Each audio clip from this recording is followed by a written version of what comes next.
Hello again, friends. Matt with Eddie's Guitars coming to you as always from St. Louis, Missouri.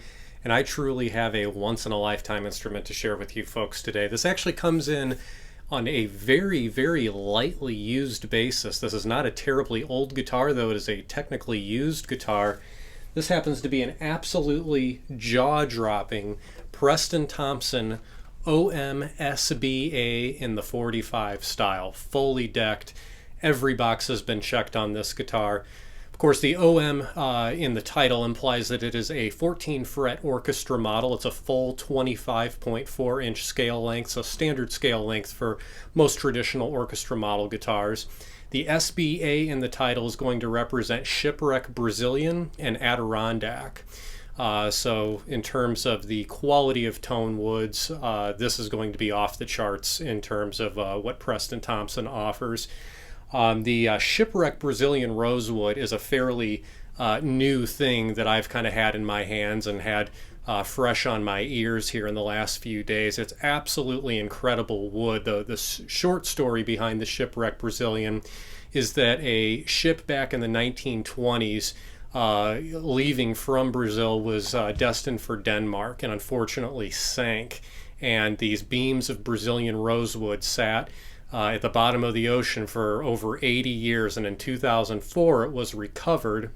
And fast forward even a little further to today, we're having some exquisite guitars built out of this incredible old submersion Brazilian rosewood, and very exciting stuff with a heck of a story to it. So we'll start with the beautiful top on this guitar. You can see it's a gorgeously sunbursted Adirondack spruce top. Beautiful here, and just a really great tight quality to this Adirondack spruce, and that 1930s style sunburst that just really looks great next to the 45 style treatment on this guitar. You can see the body, the neck, and the headstock are all bound in a really traditional grained ivoroid binding. And the top of the guitar, again, you can see that full 45 style treatment going around the soundboard itself, going around the fingerboard extension here, as well as around the sound hole on the rosette. Really a lot of just incredible detail in the inlay work on this guitar.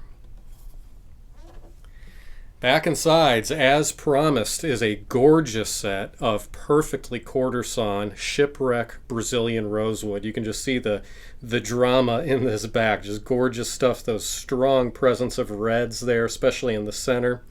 That back strip is just wonderful as well. That's the flag of many nations multicolor back strip, really tying in with the rest of the colorful details of the guitar. Of course, you can see that abalone border around the back of the guitar, and in 45 style fashion, that abalone is also on the side panels of the guitar, surrounding the butt wedge, kind of the full thing. All the way up on the headstock, you can see a beautiful slotted headstock, which is a bit of a deviation for a 14 fret guitar, but I'm not complaining at all. Gorgeous slotted headstock with that really beautiful traditional torch inlay going all the way up the center there. There's no logo all the way up top because those earliest slot heads with the torch inlay never had any type of branding inlay on the face of the headstock there, so keeping with a nice traditional theme there.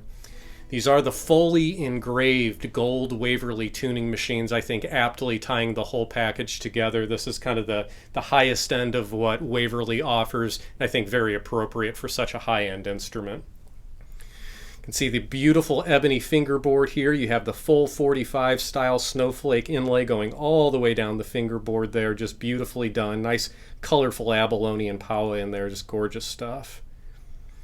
Under the hood on this guitar, we've got a fully scalloped Adirondack brace, guts of this guitar, all attached with hot hide glue. And I got to tell you, based on the voice of this guitar, it's been tuned and voiced very, very well. It's got a full and rich sound to it, exactly what you would expect out of an Adirondack and Brazilian rosewood guitar. It's got that immediacy, that woody quality, and just a ton of soul to the sound. Again, this guitar is only about a year old. It's got an unbelievable head start tonally. Be really anxious to hear how this guitar continues to open up as it gets played more, but we will gladly take a listen to it in the meantime.